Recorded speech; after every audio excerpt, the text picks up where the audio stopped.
Hello everyone, welcome back my another new video. তো দেখো, আজকে কিন্তু তোমাদের আমি দেখাবো কিভাবে একটি বিয়ের মুকুট তৈরি করতে হয়।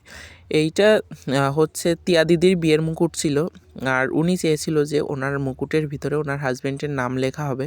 তো আমি সেই অনুযায়ী কাজটা শুরু করেছিলাম। তো দেখো, পরবর্তীতে আর কি ওই যে উপরে পদ্মফুলটা করেছিলাম, পদ্মফুলটা ওনার ভালো লাগেনি, পরবর্তীতে চেঞ্জ করেছি। তো আমি দেখো কিন্তু কাজ শুরু করে দিয়েছি। প্রথমে শোলা লাগিয়েছি, পরে এই যে পার্ল এবং পুঁতির কাজ হচ্ছে এবং জরি ফিতের। অনেকে মনে করো যে আমি কেন এত টাকা নেই একটি মুকুট করতে, তো দেখো কত ধৈর্য সহকারে মুকুটটা তৈরি করতে হয়। আবার অনেকে বলে তোরা কি পরিশ্রম করিস, ওই তো বসে বসে কাজ করিস, তাহলে এত টাকা কেন নিস।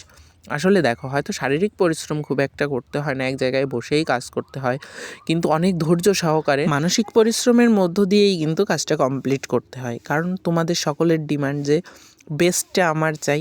দেখো, দেখতে দেখতে কিন্তু আমার কাজটা অনেকেই করা হয়ে গেছে।